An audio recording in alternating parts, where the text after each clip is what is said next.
થઈ ચૂકી છે અને સીધા જઈશું ત્યાં કે જ્યાં મુખ્યમંત્રી પહોંચી ચૂક્યા છે। તેમની સાથે નાયબ મુખ્યમંત્રી હર્ષ સંઘવી પણ ઉપસ્થિત છે અને સાથે જ હવે સીએમ દ્વારા પૈંધ વિધિ કરવામાં આવી રહી છે। આ પૈંધ વિધિ ખૂબ જ મહત્વની છે અને પૈંધ વિધિ કે તેની સાથે જ આ રથયાત્રાની શરૂઆત થતી હોય છે। આપ દ્રશ્યોમાં પણ સીધા જોઈ રહ્યા છો કે જ્યાં સીએમ હવે પૈંધ વિધિ કરી રહ્યા છે અને ભગવાનની એ વૈદિક મંત્રોચ્ચાર સાથેની આ વિધિ શું મહત્વ ધરાવતું હોય છે તે પણ જાણવું એટલું જ જરૂરી છે। ઉમેશભાઈ, એ જ છે કે આ પૈંધ વિધિ શા માટે જરૂરી છે અને સીએમ જ શા માટે આ પૈંધ વિધિ કરતા હોય છે?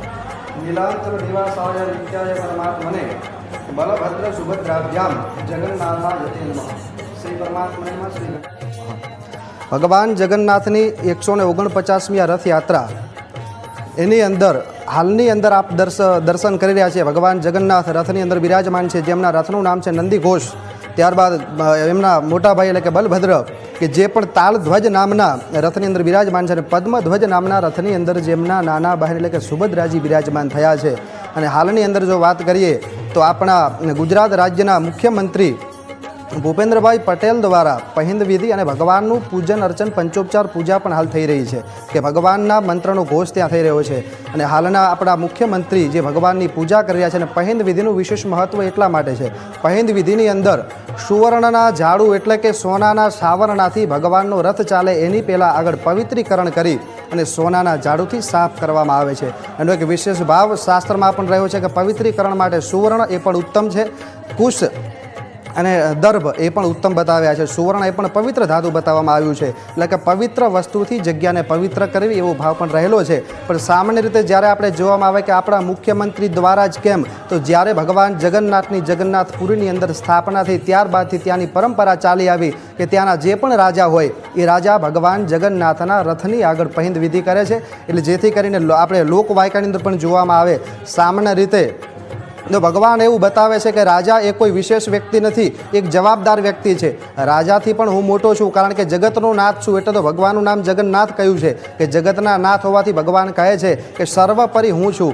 રાજા છે એ પણ પ્રજાના સેવક છે, મારા માટે રાજા અને પ્રજા બધા જ સમાન છે। એટલે રાજાના મનની અંદર પણ ક્યારેક એવું બનતું હોય કે કોઈક રાજા અભિમાનની અંદર આવી જતા હોય તો જ્યારે ભગવાનની પૈંધ વિધિ કરવામાં આવે ત્યારે રાજાને પણ થતું હોય, હાલની અંદર રાજા નથી તો કોઈ નેતાઓ હોય, મંત્રીઓ હોય, એમને પણ થતું હોય કે અમારાથી પણ ઉપર કોઈ ભગવાન બિરાજમાન છે, અમારાથી પણ ઉપર કોઈક એવું તત્વ છે કે જે આખા જગતને ચલાવી રહ્યું છે કે જેનું વિશેષ મહત્વ પૈંધ વિધિનું એના દ્વારા આપણે સમજીએ કે સોનાના સુવર્ણ દ્વારા આપણા મુખ્યમંત્રી હોય જ્યારે રજવાડા હતા ત્યારે રાજાઓ આ વિધિ કરતા, પણ રાજા નથી તો રાજા સમાન જે કોઈ વ્યક્તિ છે એ ભગવાનને સુવર્ણના ઝાડુથી એમની આગળ પવિત્રીકરણ કરે છે। રથયાત્રાના માર્ગની આગળ પવિત્રીકરણ કર્યા બાદ જ ભગવાનની રથયાત્રા આગળ પ્રસ્થાન થતી હોય છે, એવો પણ એક વિશેષ ભાવ આ વિધિની અંદર રહેલો છે।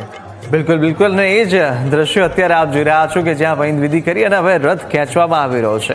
આ રથ ખેંચી અને આ જ રથયાત્રાની શરૂઆત થઈ ચૂકી છે, પૈંધ વિધિ થઈ અને સાથે જેમ રીતે શાસ્ત્રીજીએ જણાવ્યું ઉમેશભાઈએ કે કેમ અગત્યની છે આ પૈંધ વિધિ અને કયા રીતે આ વિધિ કરવામાં આવી છે તે વિધિ કર્યા બાદ હવે રથ ખેંચવામાં આવી રહ્યા છે અને સીધા જ આ દ્રશ્યો આપ જોઈ રહ્યા છો મુખ્યમંત્રી જ્યાં ભૂપેન્દ્રભાઈ પટેલ આ રથને ખેંચી રહ્યા છે, સાથે તમામ પદાધિકારીઓ અને સાથે અત્યારે તમામ લોકો આ રથમાં જોડાઈ ચૂક્યા છે અને સાથે જ હવે જ્યાં હર્ષ સંઘવી પણ ઉપસ્થિત છે અને સાથે રથની શરૂઆત થઈ ચૂકી છે રથયાત્રાની અને આ દિવ્ય અવસર, કારણ કે ભક્તો માટે અત્યારે હવે ભગવાન છે તે આવી રહ્યા છે બહાર મંદિર પરિસરની બહાર અને એ અલૌકિક દર્શન આપવા માટે ભગવાન હવે ભક્તો વચ્ચે પહોંચી ચૂક્યા છે અને આ સીધા દ્રશ્યો આપ જોઈ રહ્યા છો, મંદિર પરિસરમાંથી બહાર નીકળી ચૂક્યા છે ભગવાન અને હવે એ આતુરતા જે રાહ જોઈ રહ્યા હતા તે આતુરતાનો અંત આવ્યો છે અને એક ક્ષણ કે જે ભાવ વિભોર કરનાર એક ક્ષણ કહેવાય તમામ એ ભક્તો માટે, કારણ કે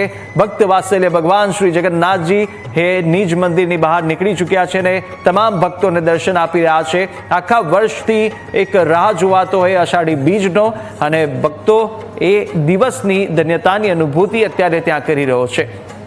આ રથ છે ઉમેશભાઈ, આ રથની વિશેષતા આપે કહી હતી, પરંતુ આ રથયાત્રા આજના દિવસે શું સંદેશો આપે છે, રથયાત્રા શું કહી જાય છે તમામ ભક્તોને જ્યારે ભગવાન એ સ્વયં ભક્તો માટે બહાર આવતી જતા હોય તે ભક્ત વાત્સલ્યનું એ સ્વરૂપ એ ભગવાનનું રૂપ કેવું હોય? રથ હાલ્યા રડી આમણ્યા વાગ્યા ડમરૂ ને ઢોલ, જગન્નાથના દર્શને માનવ મહેરામણ અનમોલ। કે ભગવાન જગન્નાથ જ્યારે પણ રથયાત્રાની અંદર બિરાજમાન થઈ અને નગરની અંદર નગરચર્યા કરવા નીકળે.